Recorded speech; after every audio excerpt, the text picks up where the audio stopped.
Assalamualaikum warahmatullahi wabarakatuh.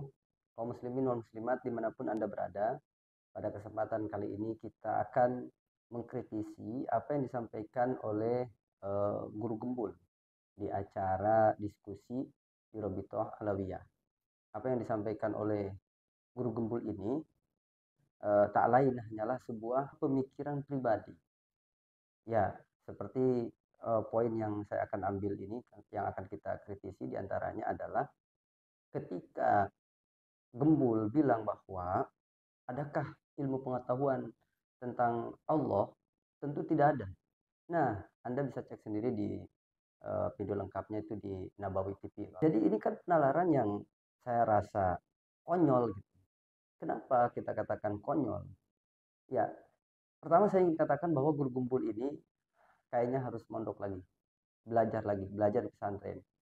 Kita timbul pertanyaan, emang dia mondok apa kagak gitu, mondoknya di mana, kok bisa kayak gitu, bisa mengatakan bahwa tidak ada pengetahuan tentang Allah. Justru ya, orang yang mempunyai akal sehat, orang yang mempunyai penalaran yang benar, justru akal ini akan menemukan, mengetahui bahwa Allah itu ada. Itu artinya ilmu tentang Allah ada, menunjukkan bahwa ilmu tentang Allah itu ada dan bisa kita pelajari, bisa mengenal Allah Subhanahu wa taala. Kenapa dia katakan bahwa ilmu tentang Allah, pengetahuan tentang Allah itu tidak ada? Ini kan nggak nyambung, nggak nggak masuk akal, nggak logis. Jadi Guru Gembul, ya, kebenaran itu bukan ditimbulkan daripada sebuah keberpihakan. Kebenaran jangan timbul daripada keberpihakan. Jangan mentang-mentang Anda itu berpihak kepada tulisannya Keiman, Anda membuat-buat gitu. Ya, kebenaran itu ditimbulkan daripada penalaran yang benar. Jadi harus berpikir.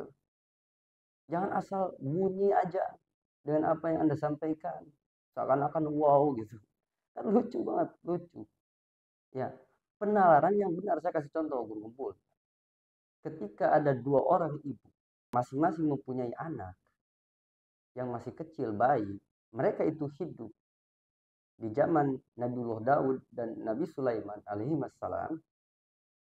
Ketika dua ibu ini mengurus anaknya, lalu kemudian satu waktu ia mengembala kambing, dia letakkan anaknya itu masing-masing di sebongkah batu.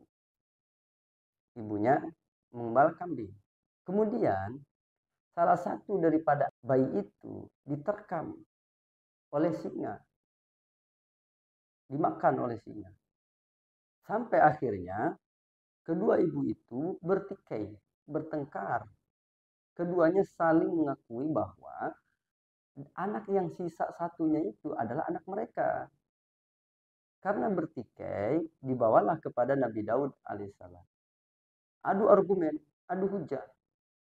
Yang paling logis, menurut versinya Nabiullah Daud adalah, yakni si ibu tua.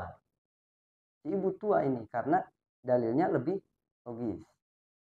Maka Nabi Daud menyerahkan bayi itu kepada ibu tua. Karena kedua ini belum saling menerima, akhirnya keduanya datanglah kepada Nabi Sulaiman. Nabi Sulaiman ketika dihadapkan persoalan ini, satu bayi diperebutkan dengan dua orang ibu. Nabi Sulaiman minta pisau mau dibelah itu bayi.